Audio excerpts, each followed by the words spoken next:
Tingnan niyo po yung aking blueberries. Tingnan niyo po yung aking ito yung napa-cabbage. Okay guys, ito naman ang aking mga pangpalaya. Ito basil po.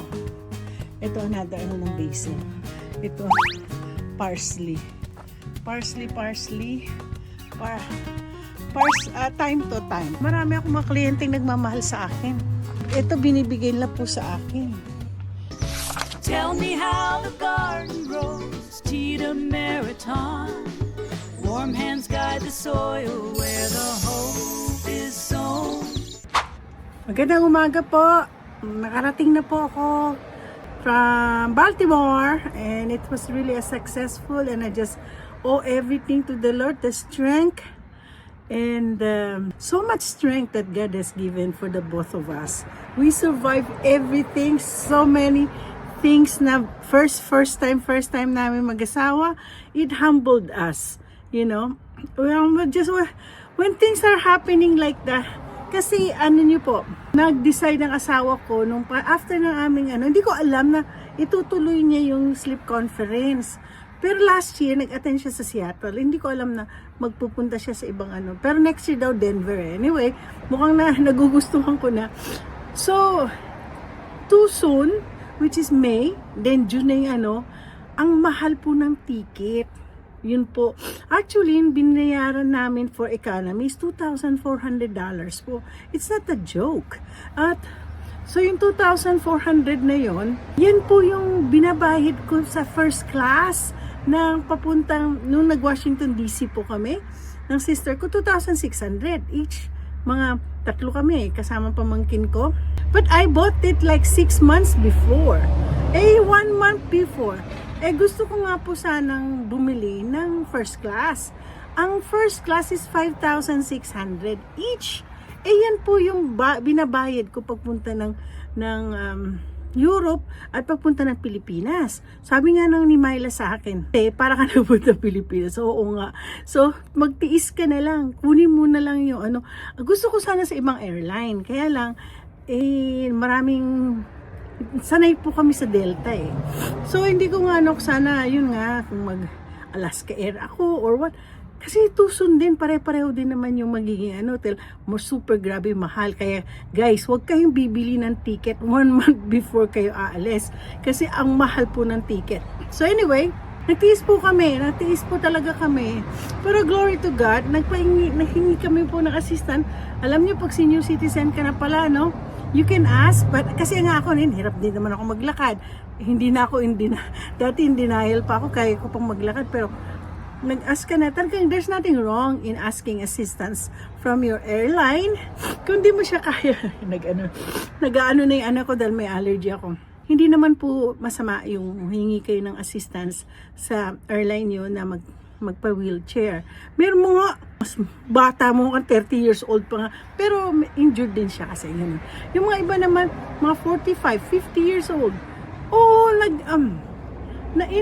I don't know. They have their own reason. For me, sabi nga, if you turn 60 and you become senior citizen, you have the right to ask for assistance. So yun nga, I salute dun sa mga taong I give tip. Mas malaki mga tip na binibigay ko. Lalo kasi they push you. Lalo na pataas, pababa. Actually, lalo na yung pataas. Mahirap po yung mag-push ng So, yun po ang trabaho ng mga yan. So, hindi ko sila pinababayaan. Opo. Ayoko silang pabayaan. But I give them a good tip. So, nagiging kaibigan ko nga po yung mga nag-a-assist sa akin. So, back to dumating kami mga 12:30 ng asawa ko, we have to order McDonald's for him. Ako naman, okay lang itlog at saka hotdog. Buti may hotdog sa ref ko. Kaya lang, parang iba yung hotdog, para hindi siya malambot. Anyway, so ngayon, umaga po ako, nandito ko sa aking, sa aking garden. At papakita ko sa inyo mga bagong pagbabago sa aking garden. Meron ako isa dito sa gilid. Binago ni Lucci. Nako, nag-umpisa na humamulaklak. Mukhang hindi pa po ako papayag dyan. Kailangan ko pa rin tatanggalin mga yan. Kasi kailangan umakyat po sila Hindi pa umaakyat O, tingnan nyo, meron po dito. Yan. Tatanggalin ko po yan. Ito okay lang yan. Oo, magpo-pruning po ako after this. Ay, tingnan niyo po, oh. Lumabas na yung aking mga kamote. Tinanim kaya ni ano yung kamote ko. So, tingnan niyo, tumaas na po yung aking ang aking corn. Nako, sa tingin ko maliit ito. Hindi ako satisfied. So, tingnan natin dito sa gilid. Uy, ang aking kangkong. Kailangan magtanggal po tayo ng weeds. Kailangan po, pag ganyan, dapat malinis po. Tatanggalin po natin ang mga hindi dapat. Kanais-nais na mga, kaya po ang aking kangkong. At mukhang hindi po sila masyado. At ang aking, nako, ito po, mga ito, ano to? Mga ano yan, mga weeds. Tingnan nyo po yung aking blueberries. Tingnan nyo po yung aking, ito yung napa-cabbage. Nag-uumpisa na po sila. Mabuti hindi masyadong marami kumakain dahil meron po kayo nilagay dyan. Oops! Yung aking cucumber, umaakyat na. Ahaha! Dito naman tayo sa aking, well, tapos na ang panahon ng hindi siya peony, kundi penny daw. Penny. So, tingnan niyo mga bulaklak ko. Oh, yan, may bago. Ayan na. Tapos, mag-uumpisa pa lang to. Ang aking mga lupin. Sila ngayon ang dito, magdo-dominate sa wheelbarrow garden ko. Tapos, tingnan natin. Alam niyo, magdadagdag ako sa clematis. Pero, clematis is kasi laging anytime. Ang foxglove ko, wow! Tapos, naman. Ito po, yan dahlia. Ito, ibang bulaklak yan. Tingnan mo yung clematis ko, umaakyat uli. Pero alam mo, magdadagdag po ako uli. Pero ito, yan, namumulaklak pa rin. Yung purple, lumabas na rin. Hindi po sila sabay-sabay. Ito dati ang puti. So, tingnan natin kung, tumataas na yung aking mga, lalo na yung aking mga kamatis. Lumalaki na. Heto po, ang grapes. Hala, meron pa rin nasunog. Oh, bakit ganun? Mag-e-epic na naman po ba ako? Ay, pero may nakikita po ako mga grapes na Anyways, hindi naman siguro. So, ito na po mga patatas ko. Aha, naitanim na po namin ang kamote. Aha! Ay, mabuti! Hindi na napaligiran po namin ng zinnia ang aking, tingnan niyo po, ang aking mga broccolets. May broccolets na ako. May broccolets. Sana po hindi po kakainin ng, oy, umaakyat na po yung kamatis ko. Dito po namin nilagay yung kamatis kasi nga po, hindi tumutubo mga ibang dyan. Tapos tingnan natin dito sa gilid-gilid ng bahay ko. Basil ko to. Hindi to basil. Patatas po yan. Ano nangyari? Mukhang nawala yung, asan yung, pero meron siyang cauliflower, oh. Okay, titignan ko, meron pa po ako dito na Ito ang herb garden ko po. Ito po yung aking bagong herb garden. So ngayon, herb garden ko, ito ang cilantro. Hindi ko pa lumalaki na cilantro. Andito po, ito cilantro yan. Ito basil to. Ito another ng basil. Ito parsley. At ito naman oregano. Pero may malaki ang oregano doon sa harap. And guess what? Andito na po ang aking mga lettuce. Spread ko lang po ang lettuce. Ito po. Spread ko lang po yung lettuce. Ayan na po sila. Ito naman ang tinatawag nating oregano. Ito naman tinatawag nating thyme. Ito ang tinatawag nating sage. Sage kasi masarap dito yata. Isda. Tsaka ang thyme ba yun? Oo. Okay, yung mga seedling ko. Ito po yung pangsitaw. Okay guys, ito naman ang aking mga pang-ampalaya.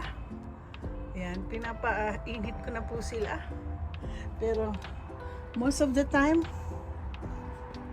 Okay, since hindi na po nagagamit yung aking greenhouse, pero may hinihintay akong taong magkakabit ng solar sa greenhouse ko para magamit uli. Pero for the meantime, ginagamit ko po ito. Pwede nyo pong gamitin ganitong klase. Oh. Alam nyo sa totoo lang, very humid po sa loob. At tingnan nyo po yung aking so far, ito po yung mga sitaw ko na kailangan natanggalin din.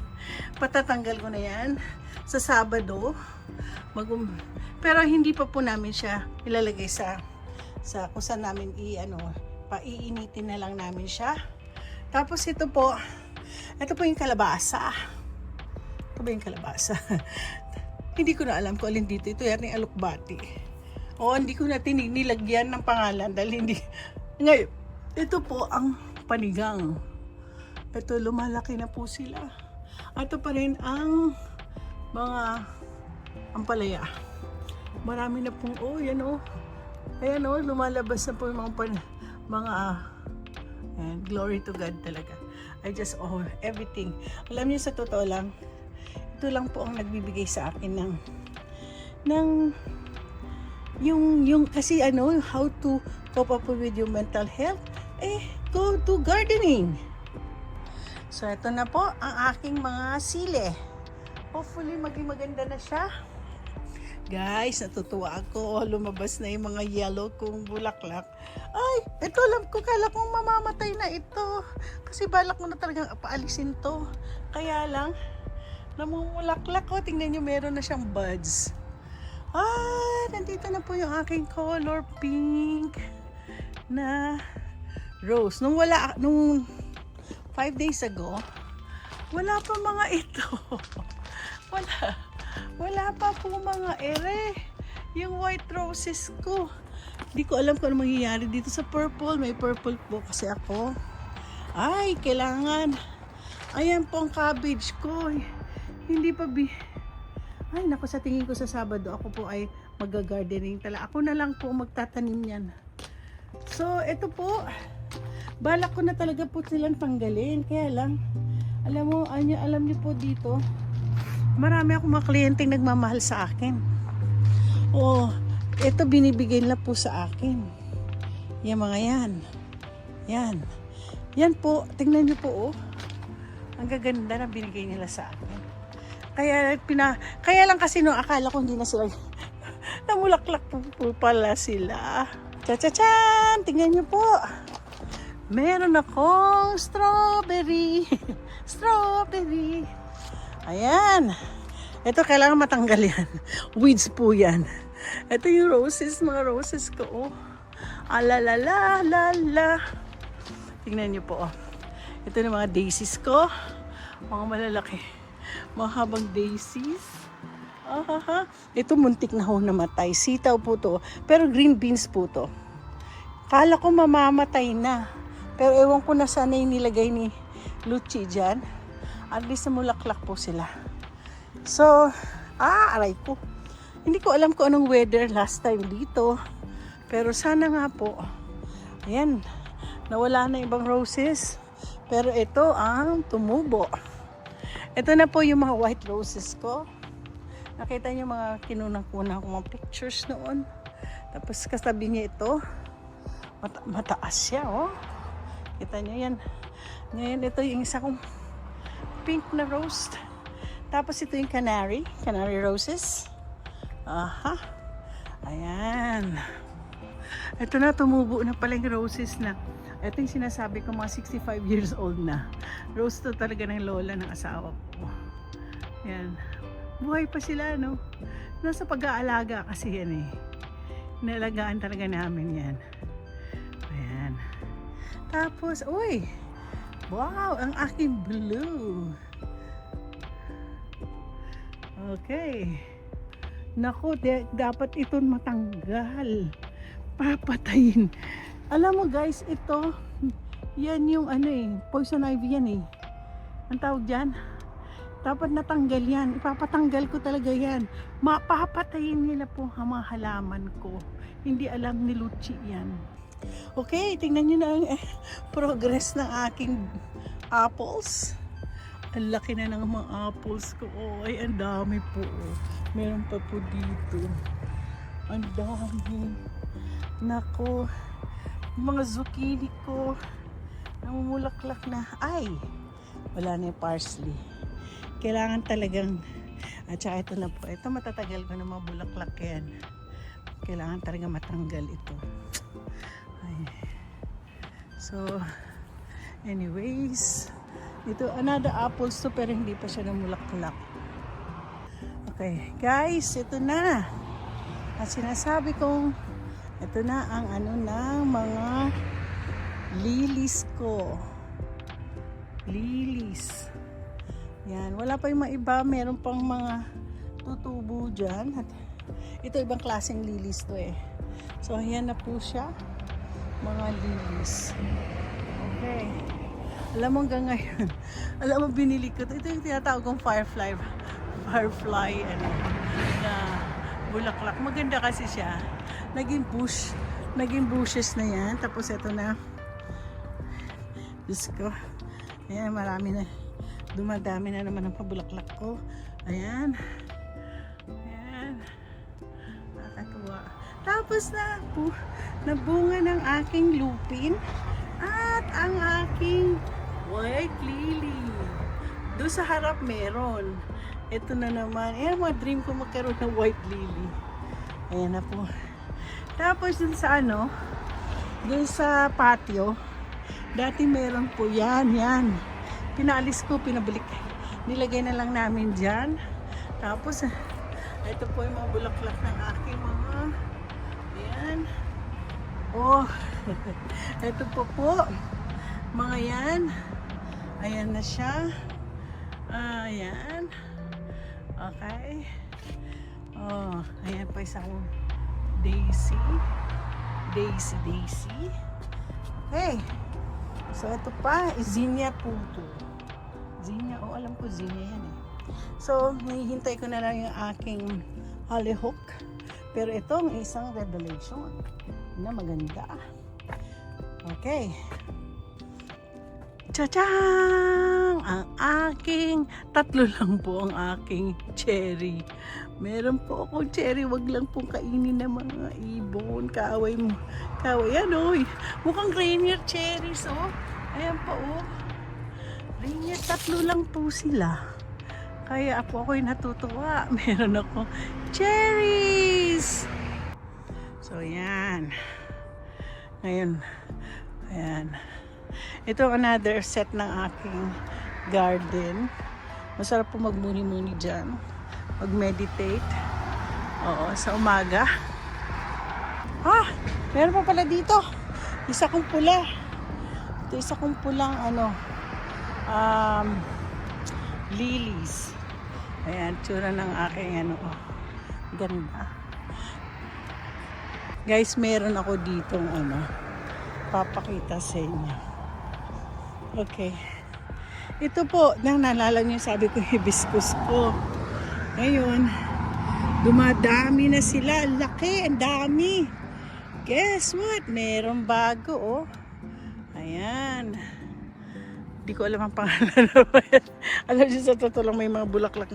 Kaya yung lupin ko, ay nako.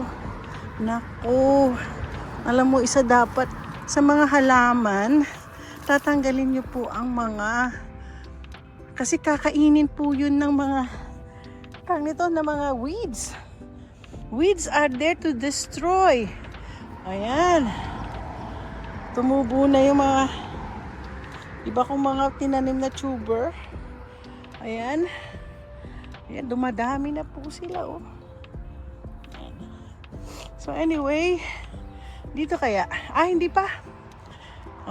Nandiyan na silang lahat. Mostly dito, mga mga another set of lilies. Ito pa, 60 na. Ang ganda ng pagkapula ng lilies na to, oh. Oh, kita nyo? So, ito po ang aking garden. Garden. Ayan. So, ito pa yung nasa harap ko. Kami po mismo gumawa niyan. hindi kami bumili. Alam niyo kung bibili kami, abuti na $65. Ayan, murang-mura lang. At saka at least sa paano, lumalaki na po siya.